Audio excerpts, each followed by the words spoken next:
And Tareq Azzoum joins us live now from Rafah in southern Gaza. So it's a desperate situation, as was just being described at the Al-Aqsa hospital. I heard the doctor say there everyone is exiting. Do you know if people and patients are able to leave the hospital as we speak?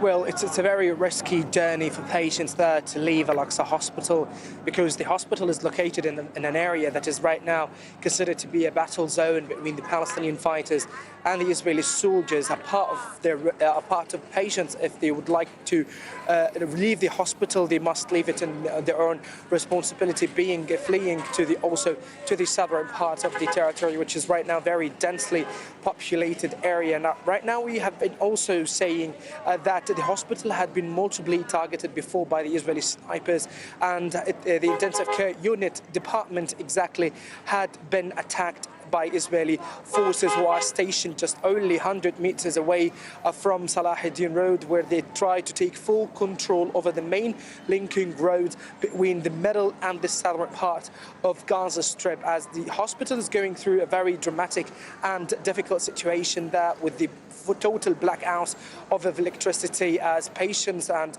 also injured people, their lives completely right now on the verge of collapse. But what is also important to say that the blackout of telecommunication there will exacerbate the situation for people even to flee from the hospital itself to know or to head for their next destination.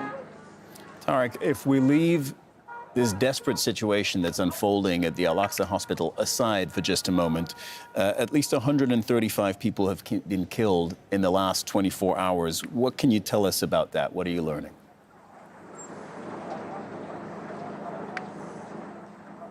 Yes, these attacks did not stop since the early hours of today's morning. We have waken up today on the sound of the Israeli fighter jets hovering over the sky of Rafah district, where they have targeted a civil car where 3 Palestinians have been reported killed in this military attack on the western Rafah road that links between Rafah and Khan Younis. Also, the vicinity of Al-Nasser hospital in the past hour had been targeted, where a residential building was hit there amid a series of airstrikes launched by the Israeli fighter jets in that part of the city. And it's worth mentioning that 10 Palestinians since the early hours of today's morning have been killed, and the injured people had been transported to Al-Nasser hospital for medical treatment. And the artillery shelling of the middle governorate had been widely heard and was unstoppable since today's early hours. And the Israeli forces there are trying to destroy the main key infrastructure in that city, and they are trying also to control the main linking road between Al-Burait, Nuseirat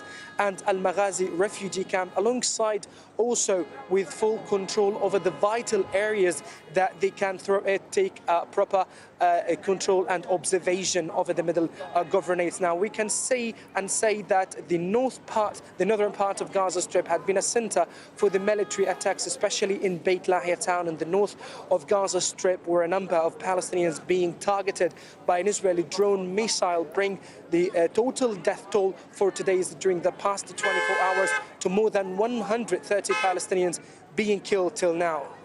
Tareq Azzoum reporting from Rafah. Thank you very much, Tareq.